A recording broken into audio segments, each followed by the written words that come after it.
Ism నిష్పాక్షికత మానయిజం సమగ్రమైన వార్తలు, innovative కథనాలు, సీనియర్ జర్నలిస్టుల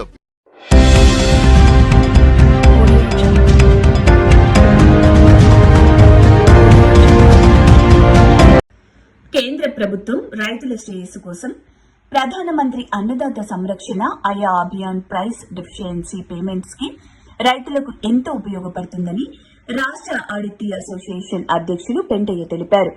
వరంగల్ ఎనుమాముల వ్యవసాయ మార్కెట్లో రాష్ట్ర ఆడిట్ అధ్యక్షులు పెంటయ్య మాట్లాడుతూ కేంద్ర ప్రభుత్వం పత్తి రైతుల కోసం పీడీపీఎస్ స్కీమ్ ద్వారా పత్తిని కొనుగోలు చేయడాన్ని తాము స్వాగతిస్తున్నామని, కేంద్ర ప్రభుత్వం నిర్ణయంతో పత్తి రైతులకు మంచి ధర లభిస్తుందని, రైతులు మార్కెట్ కి పత్తిని తీసుకువస్తే ధర తగ్గినప్పుడు కేంద్ర ప్రభుత్వం కాటన్ కార్పొరేషన్ ఆఫ్ ఇండియా ద్వారా సపోర్ట్ ప్రైస్ ఇచ్చి కొనుగోలు చేయనుందని, దీంతో రైతులకు మంచి ధర లభిస్తుందని, కొందరు కావాలని పీడీపీఎస్ స్కీమ్ కు అడిక్తీదారులు వ్యతిరేకిస్తున్నారని దుష్ప్రచారం చేస్తున్నారని, తాము ఎప్పుడూ ప్రభుత్వ నిర్ణయాలకు రైతుల శ్రేయస్సుకు కట్టుబడి ఉంటామని పెంటయ్య తెలిపారు.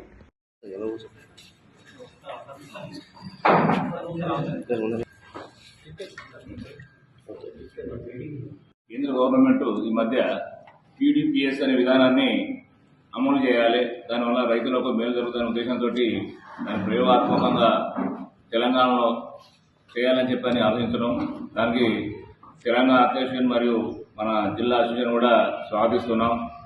వాస్తవంగా సీసీఐ కొనుగోళ్లలో రైతులకు పూర్తి స్థాయిలో న్యాయం జరుగుతలేదు.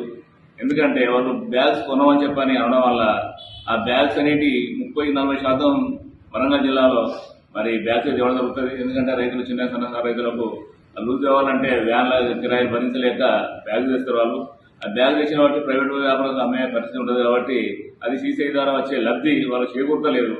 కాబట్టి ఇలాంటి సమస్యలన్నీ దృష్టిలో పెట్టుకొని వీరికి లూజు రైతులకు మరియు బ్యాగ్ ఉన్న రైతులకు ఇద్దరికి న్యాయం జరగాలని చెప్పని పీడీపీఎస్ ద్వారా అమలు చేయాలని చెప్పి సెంట్రల్ గవర్నమెంట్ ఆలోచించింది. ఇది మంచి ఆలోచన, దీన్ని స్వాగతిస్తున్నాం మేము.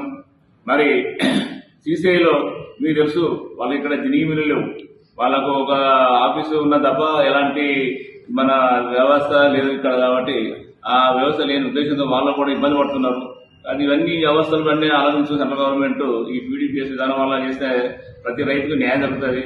మరి తెలంగాణ యొక్క ముఖ్య ఉద్దేశం పెట్టడం కారణం ఏంటంటే ఇక్కడ పటిష్టంగా ఉంది అర్థ వ్యవస్థ, మార్కెట్ వ్యవస్థ కూడా పటిష్టంగా ఉంది, మరి దళారీ వ్యవస్థ ఉంది. వీళ్ళందరూ కూడా రైతుకు సేవ చేయడానికి ఉంటారు. రైతుకు న్యాయం జరగడానికి ప్రతి తప్ప రైతుకు అన్యాయం జరగడానికి ఎవరు కూడా ఇలా సైన్స్ సర్వేలు. కాబట్టి ఇది తెలంగాణ చేయడానికి వాళ్ళు ముందుకు వచ్చేందుకు మేము స్వాగతిస్తున్నాము. కొంతమంది ఈ మధ్య మనం జ్యోతి పేపర్లో నిన్న వచ్చేది వీళ్ళు అద్దాల ఆగడాలు దొరుకుతాయని చెప్పి అన్నారు. కానీ వాస్తవంగా అద్దాలకు మాకు సంబంధాలు బాగుంటాయి. అద్దాలు ఒక బంధువు, మాకు మా బంధువుల బంధువు, రైతులు కూడా వాళ్ళ బంధువుల వాళ్ళ అన్నదమ్ముల ఒక ఫంక్షన్ ఉంటే వాళ్ళు ఎక్కడ ఉంటారో వాళ్ళ ఫంక్షన్లో మేము కూడా పోయి ఆడు ఉంటాం. మరి అలాంటి మొక్క పెట్టే ఉంటారు రైతు మార్కెట్ తెచ్చే వరకు కూడా మేము వాళ్ళు విన్నట్టుంటాం. అలాంటి వ్యక్తులను మరి అగడాలు అని చెప్పి రాయడం వల్ల మేము చాలా బాధపడుతున్నాం. మరి అతి వ్యవస్థ అనేది తెలిసినో తెలుస్తుంది, ఈ తెలియని వాళ్ళను పిలుచుకోపోయి ఏదైనా కూర్చోబెట్టి మీటింగ్లో కూర్చోబెడితే వాళ్ళకి అర్థం కాదు. కాబట్టి ఈ వ్యవస్థ గురించి చెడు మాటలని మేము ఖండిస్తున్నాం. దీన్ని మరి ఇప్పటికైనా ఈ పీడీఎస్ విధానాన్ని ఎవరు కూడా ఖండించకుండా, ఎవరు కూడా వ్యతిరేకించకుండా మనం తెలంగాణలో వరంగల్లో అమలు చేస్తాం మేము. ఎందుకంటే తెలంగాణలో పటిష్టమైన మార్కెట్ వ్యవస్థ ఉంది. ఖమ్మం కానీ, వరంగల్ కానీ, నల్గొండ కానీ ప్రతి దిక్కులో కూడా మార్కెట్ వ్యవస్థ ఉంది. దీన్ని ప్రయోగాత్మకంగా చేయడం చాలా సంతోషిస్తున్నాం. దీన్ని ఖచ్చితంగా అమలు చేసి తీరాలి. దాని వరకు మేము ఎక్కడికైనా మేము ఉద్యమాన్ని చేసి అయినా కానీ సాధిస్తాం కోరుతున్నాం.